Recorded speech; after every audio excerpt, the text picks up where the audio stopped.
I'm afraid there is nothing we can do, Mrs. Farewell.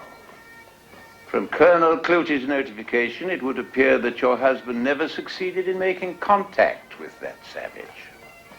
Indeed, it is doubtful that his party ever set foot on the shores of Natal. I've said as much in my communique to Lord Bathurst, whose foolish idea it was to sanction this whole affair. But how can you simply assume they never got there?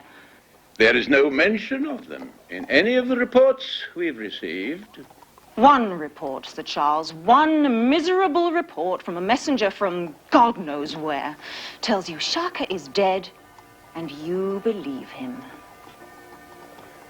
Yes, I'm truly sorry, Mrs. Farewell. And if there's anything I can do to hasten your return to England, I should be only too happy to oblige.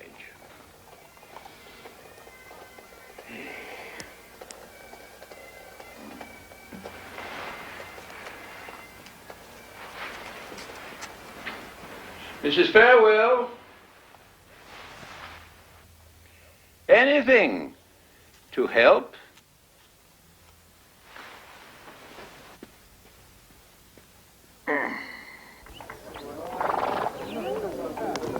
Mrs. Farewell? Excuse me. Mrs. Farewell? Simpson, Harlow Simpson, South African commercial advertiser. If you will permit, ma'am, I have an inquiry or two to make. In reference to what, Mr. Simpson? Your husband and Shaka Zulu. Well, that's old news, isn't it? As your newspaper has so dauntlessly reported, they're both dead. His Majesty's valiant knight pitted against the Zulu dragon, inflicting death even as the warmth of life drained from his own veins. I have rarely read such trash, Mr. Simpson, even in the shoddiest of drawing-room plays. It nettles me to have my husband's name tainted by your waggish tabloid. Good day, Mr. Simpson. Drive on! You're right, Mrs. Farewell. It was trash. Perhaps I can make it up to you by printing the truth. With your help, that is. And what is the truth? His Majesty's valiant knight pitted against the blindness and racial bigotry of the Cape's governor. Stop! Somerset firmly believes the only way to deal with these Kaffirs is to blow their heads off. Your husband's outlook was more enlightened.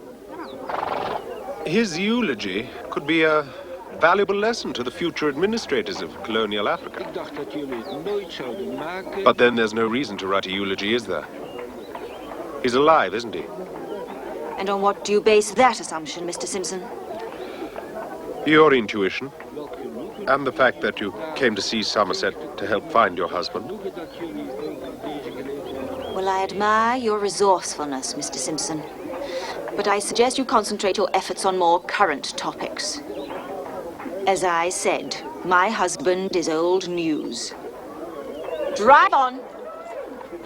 If you should reconsider, madam, I think you will find our waggish tabloid may prove to be your best and only ally.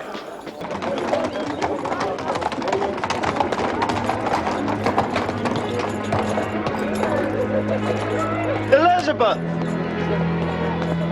Francis? Elizabeth! Francis!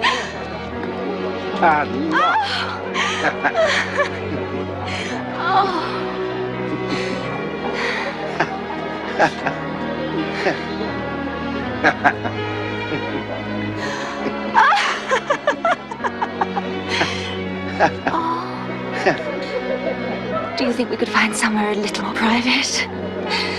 Major, where?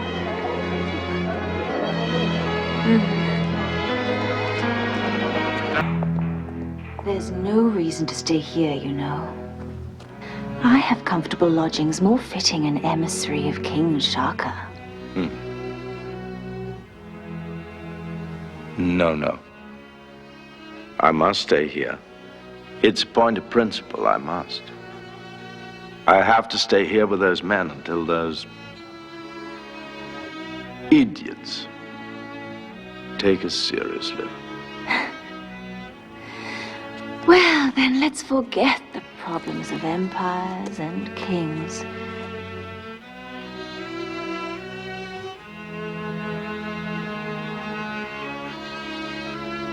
I've missed you, Francis. I've missed you desperately.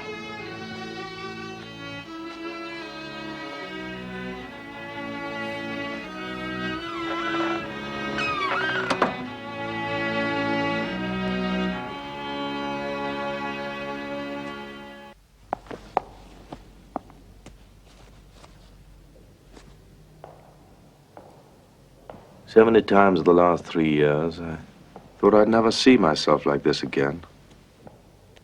And do you see yourself now, Francis? Well, that's an odd remark. If I think of the minutes, the hours, the days I spent hoping and praying for your return. And yet, now that you're here, I feel lonelier than ever. Because I realize that you may never really return.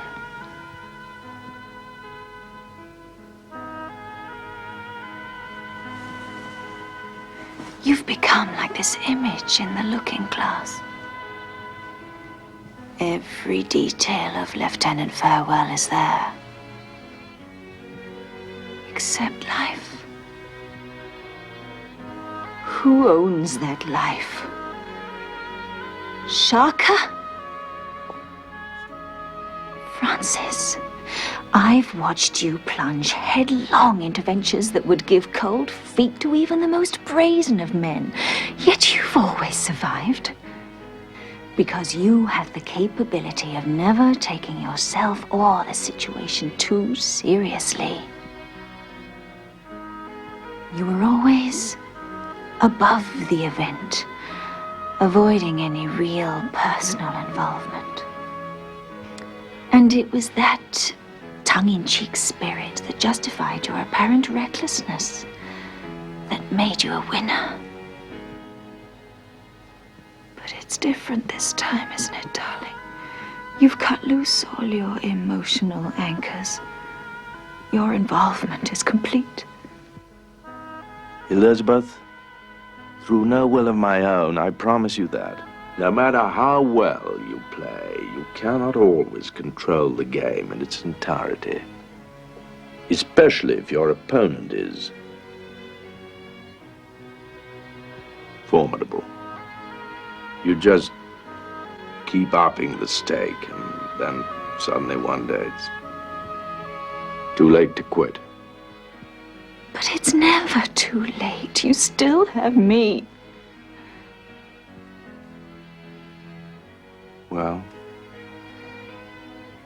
then I must ask you to wait until I'm ready to return.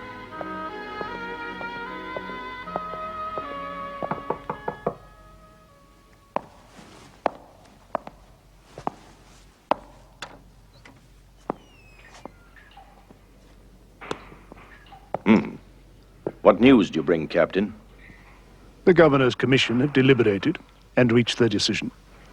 Inasmuch as the Zulu Empire has no recognized diplomatic status with the Crown, an audience with Sir Charles Somerset has been deemed inadvisable. This is madness. So is your idea of ever thinking we could treat these primitives on an equal basis, Lieutenant.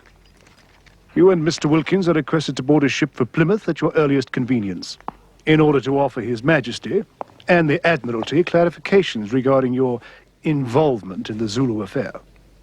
Oh. A court-martial, huh? A clarification, Lieutenant, as to where your true allegiance lies. Yes, you've just made that very clear for me, Captain. I must warn you, Lieutenant. Save your threats, Captain. I'm no longer under your jurisdiction. I'm Zulu, and I'm staying here until your government recognizes our embassy from the Emperor Shaka Zulu.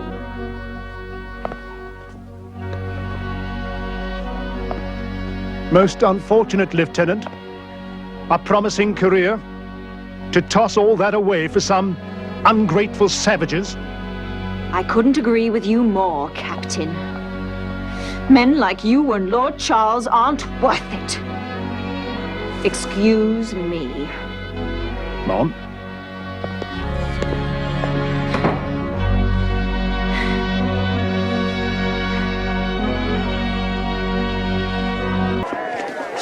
Francis, what are you going to do now? You know what's happened. Well, the minute those reporters ran out of there, the news went through the crowd like wildfire.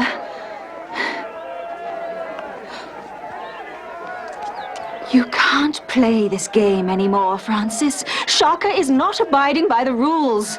I've no option, Elizabeth. He makes the rules. No. Francis, no. I can't stay here. There's so many people relying on me. I have to go back. I have to. Well, how long this time? A few months? A year? 2, 3? What about us, Francis? What's happened to our game? I have to finish this one.